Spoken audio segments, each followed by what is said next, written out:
Congratulations on 10 years of the Babadook. The commentary was just such a great experience. Mike Flanagan did a great job, and yeah, and you're so funny. I really hope that there's more avenues for you to explore your comedy because you're really great. Oh, thanks, Preston. Well, I am writing a really effed up romantic comedy at the moment. Oh, I can't wait for that. Yeah. Well, we spoke 10 years ago for the Babadook, and one of the Did we really? Yeah. Whereabouts? We did it over the phone. This was when I was on the last year of my college, and so I recorded it in between classes in my car. Oh, wow. Yeah. But I asked you about, do you have the capacity to be scared of your own film? To which you said no, because you focus on the emotional current of the film through Essie and the boy. And so I'm curious, is that still the case? Because when we were watching it last night, you were like, ooh, that was good. And yeah, there was one part that I actually thought, oh, this scares me, in terms of Amelia's mental state, which was the scene with the knife. Mm-hmm.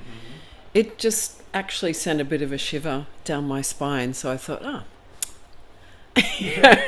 no, but it was interesting to see it. It's almost as if someone else made parts of it. Yeah, quite surreal.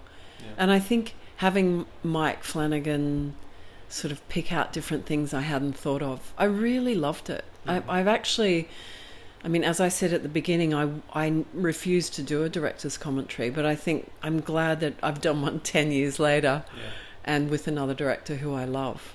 Yeah. So it was really special. Has the Babadook at this point seeped in your consciousness all these years later?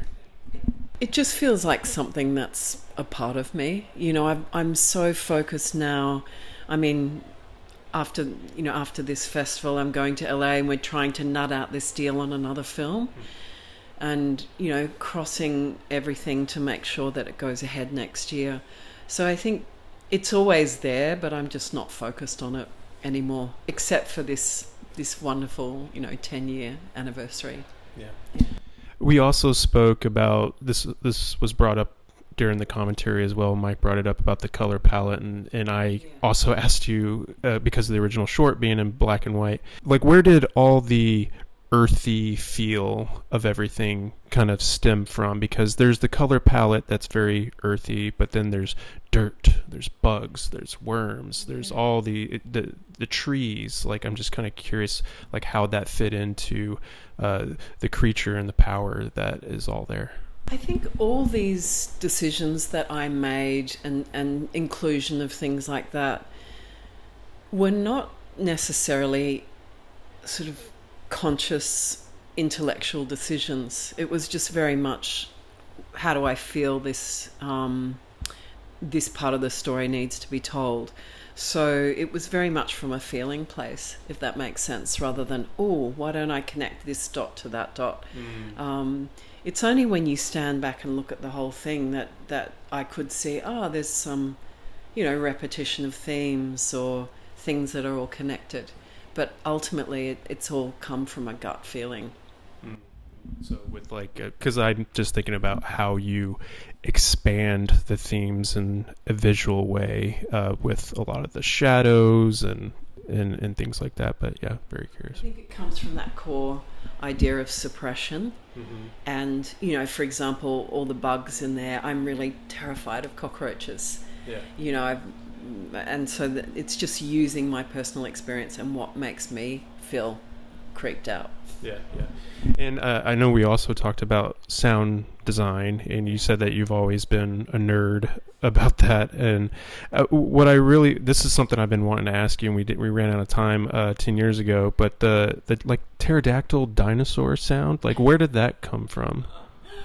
I think it's, it was just me and the sound designer going through all of the really primal ancient sounds. We actually had a lot of crocodile sounds in there as well. So there's a heap of crocodile, that he'd had, the sound designer had some a library of crocodile sounds from a documentary that he was doing. So it was really about just feeling our way and thinking what sounds right here. Yeah.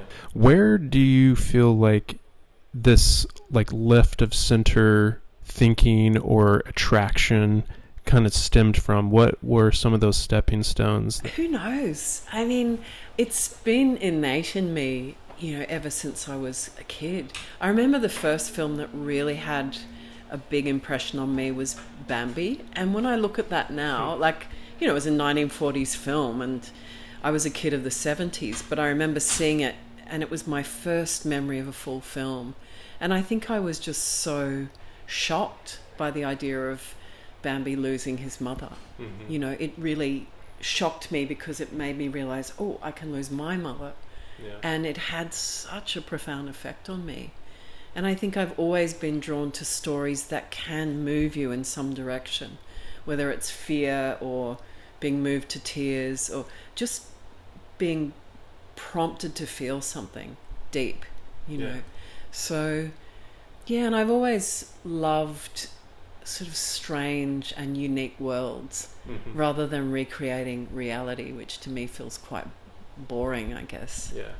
I think I learn more about myself through the explorations that you do in your work than I would in some, I don't know, in a more head-on kind of way. Yeah. That's the thing. I think sometimes when you remove it from reality and make it more than, it gives you a little bit of distance to actually digest the story that's in front of you somehow. Yeah. We'll see you in 10 years, right? Yeah. Yes, exactly. Thanks.